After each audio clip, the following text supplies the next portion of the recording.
Un saludo a todos nuestros suscriptores y seguidores de la revista Cambio. Hoy estamos en entrevista con el rector de la Universidad Nacional, Leopoldo Múnera. Profesor Múnera, muchas gracias por aceptar esta invitación. No, a ustedes por haber venido a entrevistarme acá. Profe, han pasado ya casi 6 meses desde aquella sesión del 21 de marzo en donde se designó un rector por una parte del Consejo Superior Universitario. Lleva ya usted 2 meses posesionado como rector. Haciendo una mirada hacia atrás, una retrospectiva, se imaginó que su llegada aquí a la rectoría iba a estar pasada por una situación tan convulsionada, un poco de crisis dentro de la institución.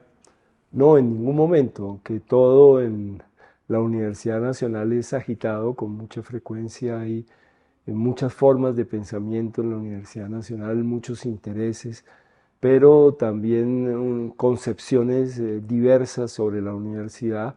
Me parece que este ha sido un proceso bastante complicado y difícil, con muchos elementos que valdría la pena analizar. Entonces, no solo el elemento jurídico en donde se han centrado a veces, o el elemento político que también está presente, aunque creo que hay muchas distorsiones, sino también elementos sociales y culturales que han sido muy intensos en estos meses, desde que empezó la designación del rector de la Universidad Nacional.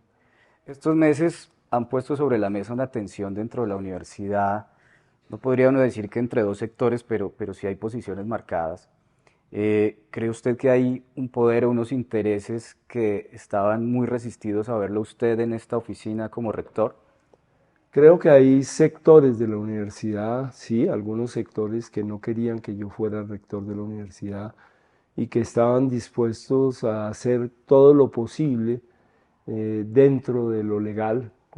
No estoy diciendo que haya habido nada ilegal propiamente, sino todo lo posible dentro de lo legal para que yo no fuera rector y que no les convenía que yo fuera rector.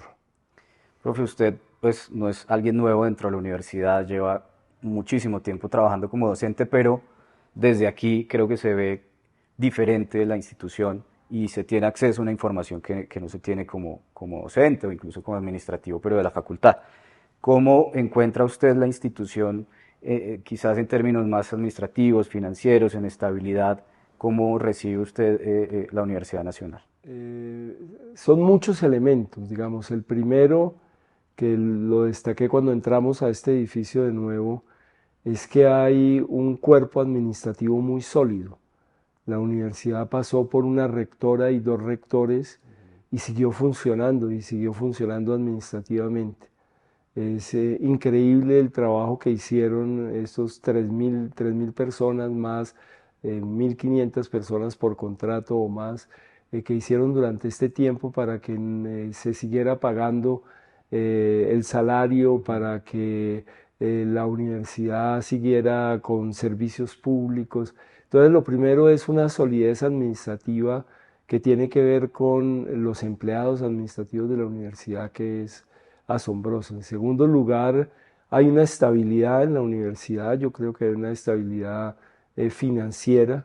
Se han ido superando algunas crisis, no digamos que estamos bollantes, pero estamos bien en términos de recursos financieros.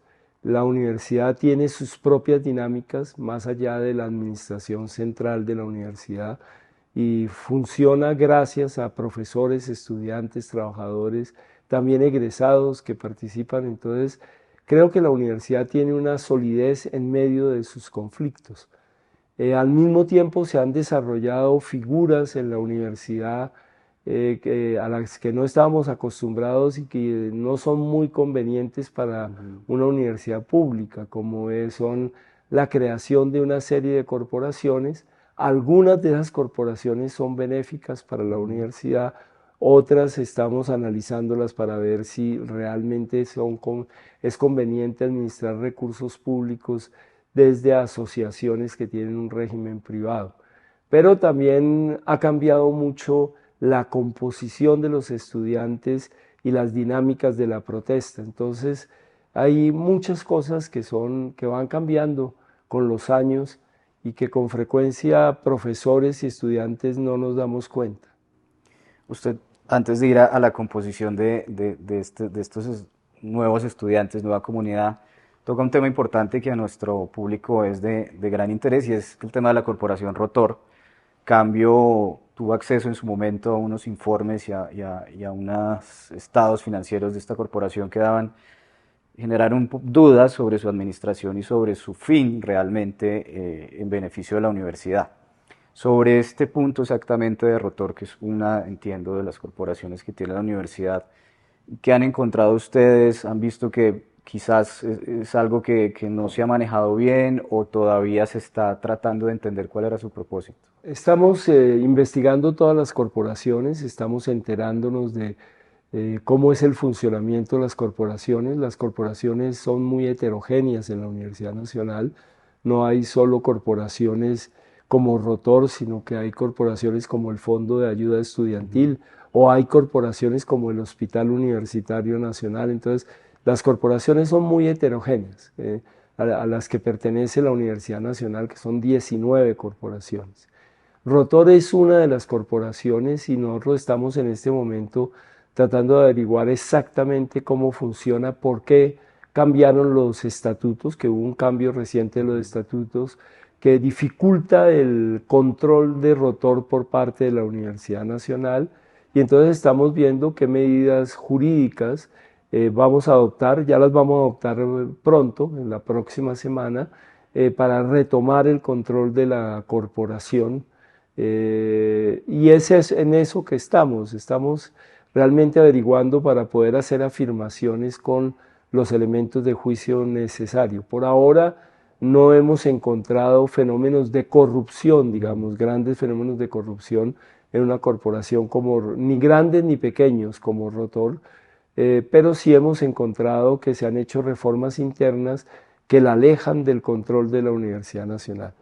Y es la Universidad Nacional en este momento el único integrante de la corporación Rotor, lo cual también genera una serie de preguntas de si puede existir una asociación con un solo integrante. ¿Qué tan difícil ha sido acceder a este tipo de informaciones, por ejemplo, de Rotor u de otros sectores administrativos de la universidad? ¿Ha sido difícil o el empalme administrativo, teniendo en cuenta las administraciones que vinieron, ha sido complejo o No, atropellado? ha sido difícil porque la información que tenía la Universidad Nacional estaba aquí en este edificio Uriel y el edificio Uriel estaba tomado. Entonces no podíamos acceder directamente a la información que había en la institución, digamos. Entonces tuvimos que solicitarle a la corporación, la información que nos envió la corporación no fue satisfactoria, tuvimos que nombrar delegados en la junta, en fin, creo que hay una serie de procedimientos que han sido más difíciles porque no teníamos el acceso directo a la información que había en la universidad. Profesor, usted ahorita fuera de cámaras nos comentaba un poco de cómo ha sentido ese paso y el cambio de la comunidad universitaria a lo largo de los años y como docente yo creo que se nota más que como administrativo. Eh, ¿Cómo siente que es esta comunidad universitaria, sobre todo en términos de estudiantes, de nueva generación? ¿Qué cree que ha cambiado respecto a años anteriores y cómo eso le pone un reto a su administración? Sí, creo que los estudiantes son más jóvenes, no creo, los estudiantes son más jóvenes, están entrando más jóvenes a la universidad, hay un grupo muy importante de estudiantes entre 16 y 18 años, el grupo mayoritario de estudiantes que entra a la Universidad Nacional. Son menos politizados también, y esto tiene que ver con la pandemia. La pandemia alejó muchas de las formas de politización y de socialización que se daban en la Universidad Nacional. Expresan con mayor fuerza la sensibilidad que tienen frente a una serie de fenómenos que antes no parecían como fenómenos importantes en la Universidad Nacional. Estoy hablando de que hay una mayor sensibilidad a la diversidad sexual, por ejemplo. Hay una mayor diversidad, una mayor sensibilidad a los temas de género y a las violencias de género mucho más marcada. Hay una sensibilidad especial en términos a los fenómenos culturales, y desde luego que la comunicación se ha vuelto o está más mediada por las redes, y eso se siente, pero no es solo en los estudiantes, hay un cambio en los profesores, pues hay una renovación generacional, no total, pero que es importante en la Universidad Nacional, profesores que tienen un mayor nivel de formación, mucho más doctores en la Universidad Nacional.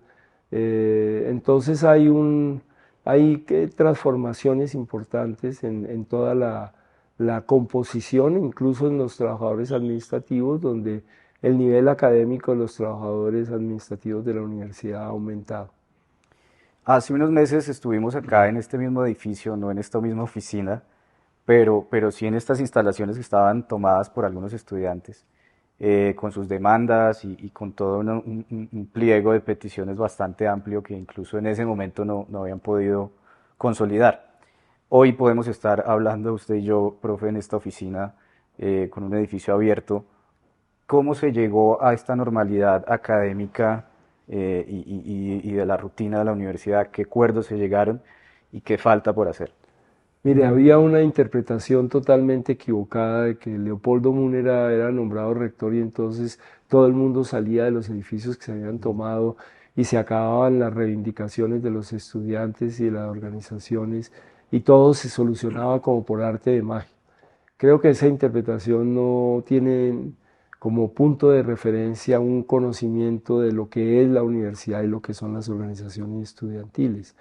Cuando nosotros llegamos a la rectoría, los estudiantes tenían una serie de reivindicaciones que no se reducían al nombramiento o no nombramiento de una persona en la rectoría, sino que estaban muy ligadas con el bienestar universitario. Hay problemas muy serios de bienestar universitario, no solo en la sede de Bogotá, sino en las 9 sedes de la universidad. Hay problemas de habitación, de vivienda, hay problemas nutricionales y alimenticios que son graves en términos de la universidad, hay problemas de transporte y exigencias de transporte, se piden residencias y no porque sea una reivindicación extravagante, sino porque los estudiantes no tienen dónde vivir o viven muy solos. Acaba de morir un estudiante de Tumaco, de la Facultad de Derecho, que estaba solo en su residencia y le dio una peritonitis y no hubo quien lo atendiera.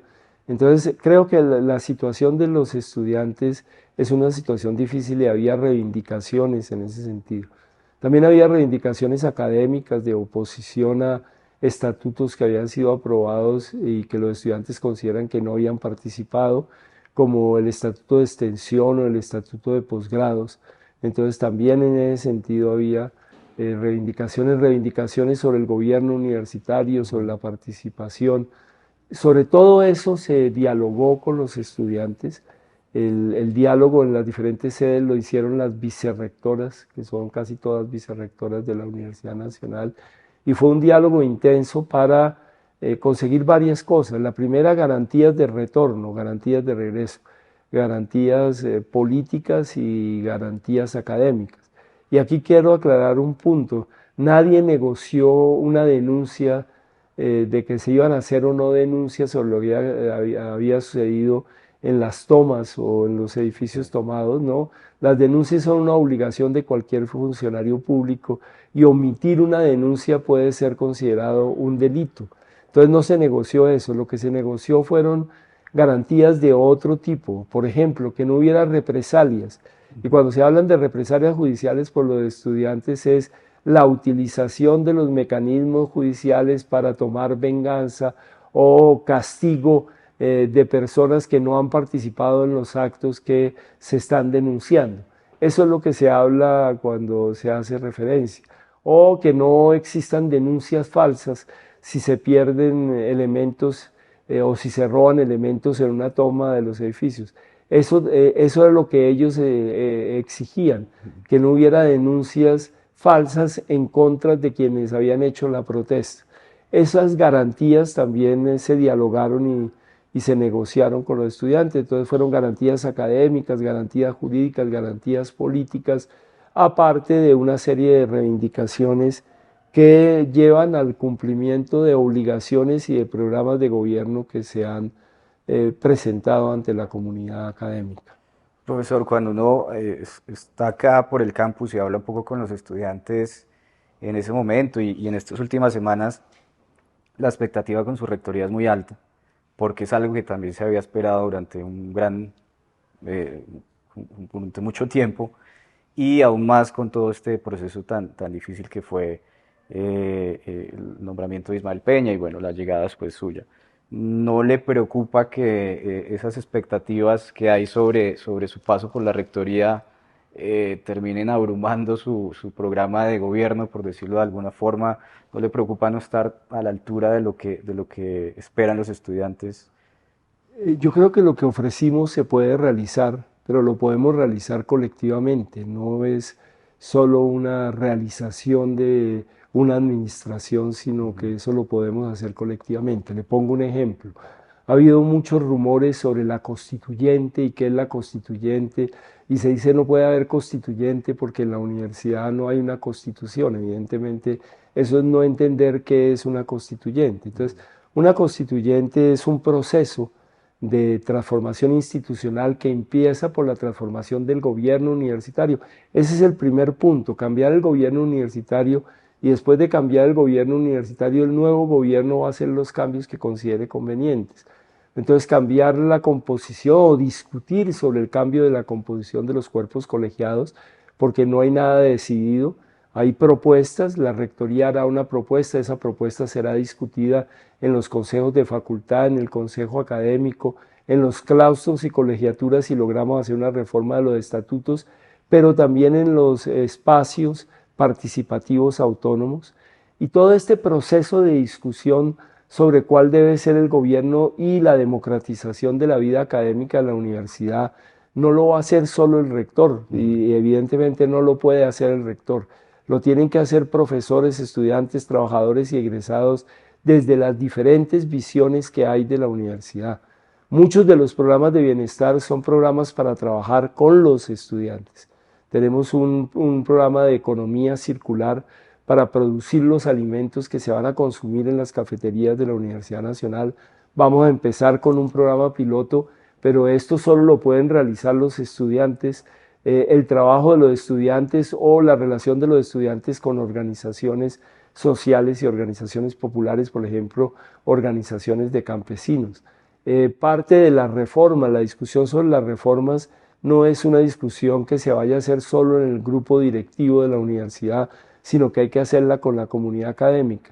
Entonces, desde luego a uno siempre le preocupa no poder cumplir lo que ha prometido, si usted lo quiere poner en términos de promesa, o no poder cumplir lo que está contenido en el programa, pero estamos trabajando para ello y para que la comunidad universitaria asuma esos retos que no son solo retos de la Rectoría de la Universidad Nacional.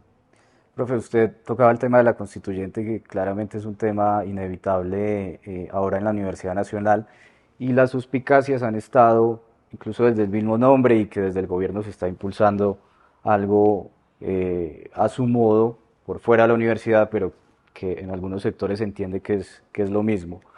¿Cómo diferenciar o blindar el proceso que hay aquí adentro de la universidad, de los estudiantes, de los trabajadores, de los profesores?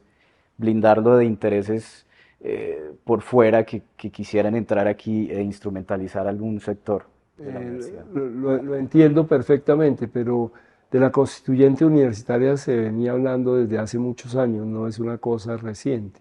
Y realmente la constituyente universitaria está en mi programa de trabajo, en donde no menciono nunca la constituyente, pero hablo de un proceso de democratización del gobierno universitario y un proceso de democratización de la vida académica. Eso es lo que se entiende por constituyente universitaria, lo que se ha entendido. No es el cambio de una constitución porque no existe constitución.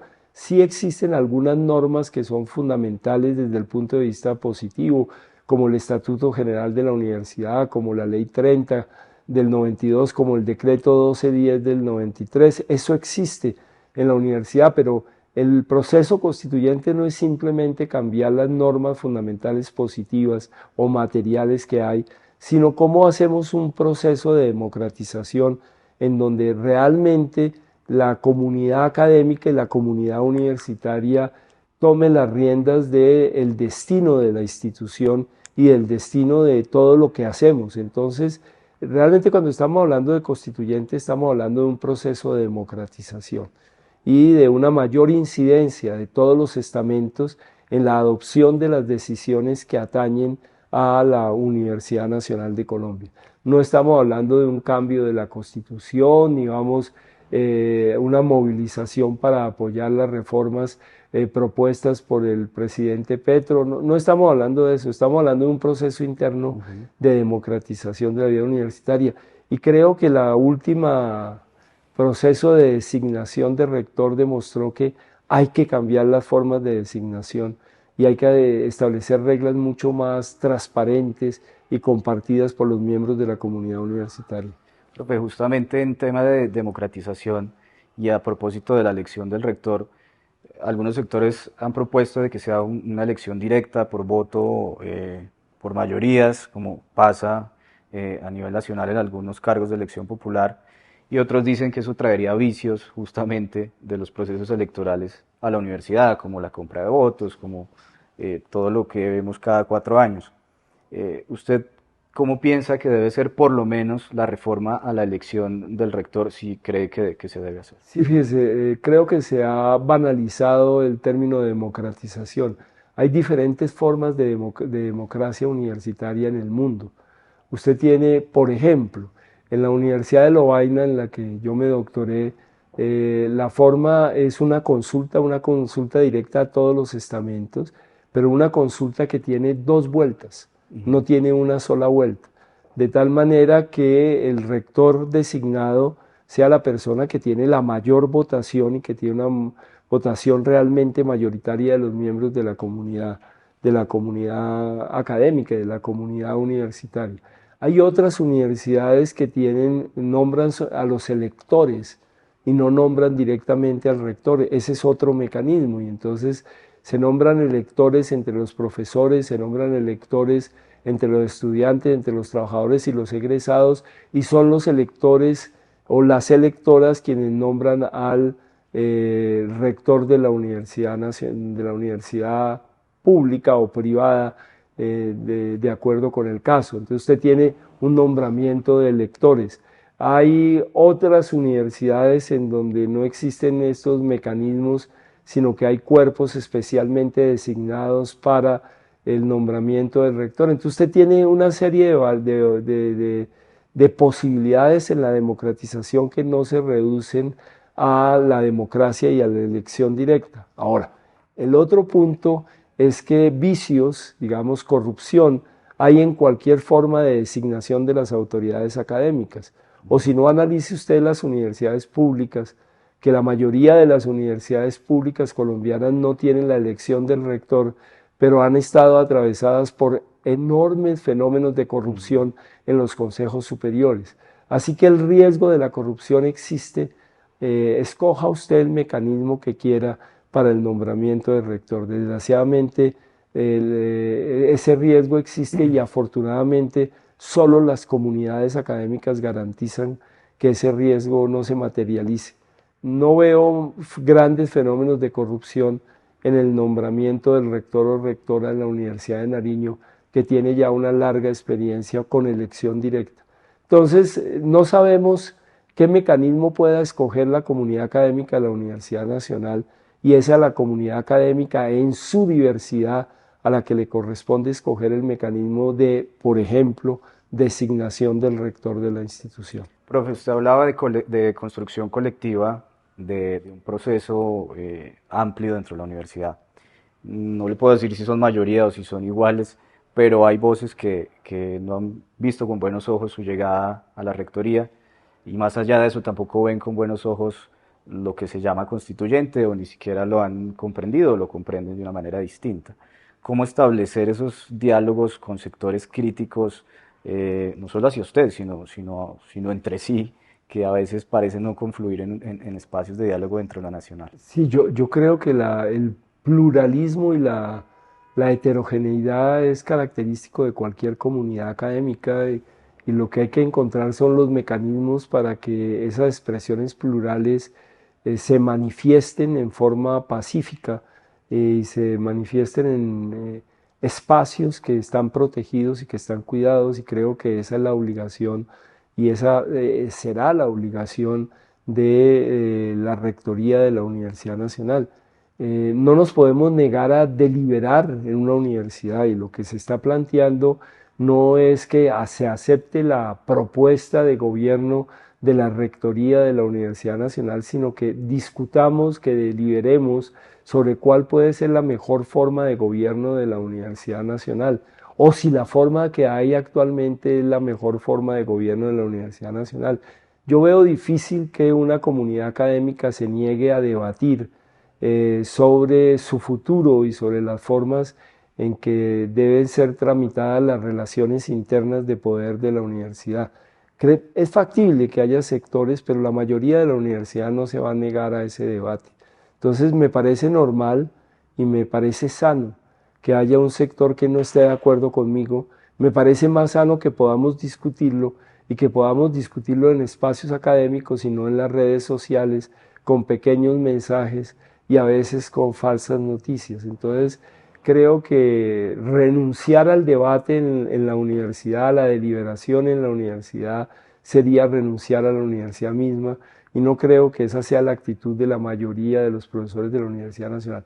No estoy diciendo que la mayoría de los profesores de la Universidad Nacional me apoyen, no estoy diciendo eso, pero sí creo que la mayoría de los profesores de la Universidad Nacional les gustaría poder debatir sobre el futuro de la institución y sobre las formas de gobierno que debe tener la institución. O sea, no habría problema en tomarse un café con el profe Diego Torres, por ejemplo. Yo no tengo problema de tomarme un café con nadie, y menos si es profesor de la Universidad Nacional. De hecho, comparto con el profesor Diego el Consejo Superior, y ahí pues hablamos en el Consejo Superior. Ahora tenemos diferencias y a mí no me gusta el estilo que él utiliza para dar informaciones sobre lo que se discute en el Consejo Superior, pero son diferencias que podemos debatirlas y podemos plantearlas públicamente sin ningún problema si hay escenarios. No tengo enemistad con ningún profesor o profesora de la Universidad Nacional. Profe, la realidad de la universidad también tiene un tema a veces incómodo, pero que a la vez se ha normalizado, y es el tema del tropel, que se ha transformado a lo largo del tiempo, pero que sigue estando ahí, y los medios a veces solo miran a la universidad cuando eso pasa. ¿Cómo usted ve esa realidad que todavía existe en la universidad a pesar del paso del tiempo, de los procesos de paz, que todavía está, y cómo trabajar sobre esos espacios que a veces se convierten en violencia y que a veces le hacen más daño a la universidad?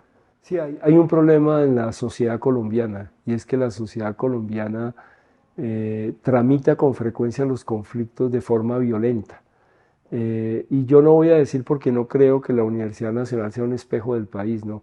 La Universidad Nacional hace parte del país, y es imposible que haciendo parte del país no se manifieste en la Universidad Nacional, desafortunadamente, los conflictos violentos. Entonces lo que estamos viviendo es una manifestación de conflictos violentos que existen dentro de la sociedad colombiana, y de conflictos violentos que tuvieron una expresión nueva con el estallido social, o con el llamado estallido social, en donde las formas de organización de protesta y de movilización urbana cambió, y cambió sustancialmente, y en la cual participan no solo estudiantes de la universidad, sino que participan también jóvenes que no tienen la posibilidad de acceso a la universidad. Y ahí cambia el diálogo. Una cosa es dialogar con los estudiantes de la universidad, y otra cosa es dialogar con una juventud a la que se le ha negado el derecho a acceder a la universidad. Entonces, creo que hay formas de protesta violentas que vienen no solo del estudiantado, sino que vienen de manifestaciones populares que a veces ocupan los espacios o habitan los espacios de la Universidad Nacional, y que la única manera de transformar eso es con una transformación cultural que es larga, pero también con el convencimiento de que la universidad, para poder sobrevivir, debe ser convertida en un territorio de paz. es decir, en un territorio donde se reduzca al mínimo las manifestaciones de violencia, no solo las manifestaciones de violencia en la protesta, sino también las manifestaciones de violencia estructural. Para eso hay que ofrecer un bienestar, garantizarle un bienestar a los estudiantes de la Universidad Nacional y ver cómo ampliamos cobertura de tal manera que la educación sea un derecho para toda la sociedad colombiana. Pero ahí el reto es enorme.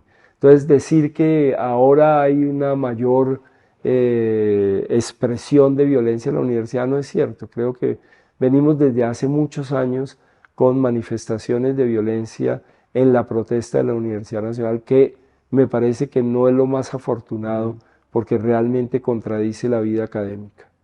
Profe, para ir cerrando, nosotros también en cambio hemos hecho seguimiento a algunas obras que están pendientes en la universidad, Ciencias Naturales, aquí en Bogotá, Tumaco, San Andrés. Usted dice que la universidad está estable financieramente, pero esas obras parecen estar quedadas y los estudiantes con inconformidad. ¿Qué pasa con esos proyectos de infraestructura que parecen estar estancados o no avanzando a la velocidad que deberían? No, en el caso de ciencias naturales ya estamos en la primera etapa y está avanzando bien. Ese es un caso que se está resolviendo. Ahora nos da temor que con las restricciones fiscales que va a haber se puedan afectar los recursos porque son recursos aportados o conseguidos por diferentes ministerios. Hay una labor interministerial que es importante. Tenemos el edificio de farmacia que estamos en toda la etapa del proyecto, que es muy importante también para la Universidad Nacional. Está detenido por motivos contractuales. Hay dos edificios que son importantes, pero que ya estamos viendo a ver cómo los activamos. Uno es el de bienestar en el caso de San Andrés, en donde también hay una investigación que ya se abrió para ver que si los problemas que hay, la demora, se deben a trámites injustificados o realmente a equivocaciones cometidas por quienes han estado al frente de esos proyectos. Está el de Tumaco, en donde estamos haciendo un diálogo con el cooperante que va a financiar o que está financiando parte de los Países Bajos y él tiene toda la documentación. Entonces, todos estos proyectos van adelante. Eso no significa que tengamos garantizados los recursos, pero estamos consiguiendo los recursos y otros proyectos de gran importancia para la universidad que no se mencionan, pero que también van en marcha y que son de presupuestos muy grandes, el de la recuperación del Hospital San Juan de Dios y del materno infantil que está marchando también y iniciamos una nueva etapa pronto y el de la expansión del hospital universitario, que son dos proyectos grandes que van a convertir la Universidad Nacional realmente en un polo de salud de atención primaria, pero también de salud pública para el país. Entonces, estamos detrás y estamos consiguiendo los recursos. A veces se detiene, pero creo que en este momento están empezando a marchar de nuevo. Sin duda su llegada a la rectoría no ha escapado de un debate jurídico fuerte que ahora está en el Consejo de Estado y que eso puede quizás determinar que usted siga en el cargo sin problema o que tenga que salir. ¿Cómo recibiría usted una decisión adversa en ese sentido y cómo se siente frente a lo que se está discutiendo ahorita ya sobre las demandas que hay? Sí, yo ya lo he dicho en muchos medios, yo acato el fallo del Consejo de Estado. Lo que decida el Consejo de Estado lo respeto y yo dije hay que tener un punto de cierre para todo este conflicto y ese punto de cierre en este momento está en el Consejo de Estado. Entonces creo que las decisiones del Consejo de Estado la decisión final del Consejo de Estado es una decisión que yo acataré sin ningún problema. Profe, ya para terminar, usted ha aspirado antes a la rectoría, este proceso ha sido bastante intenso de llegar acá. ¿Qué universidad espera usted entregar cuando termine su periodo y qué universidad usted se sentiría tranquilo de entregarle a la comunidad universitaria? Una universidad que esté constituida por una comunidad académica que toma sus propias decisiones y que nadie le impone las decisiones, ni el gobierno ni poderes políticos o económicos externos. Realmente una universidad autónoma con una comunidad como sujeto de esa autonomía. Profe Murera, muchísimas gracias por habernos recibido y esperamos dialogar más adelante para también hacerle un corte de cuentas a su gestión en la medida que pase el tiempo. Le agradezco mucho. Correcto, muchas gracias.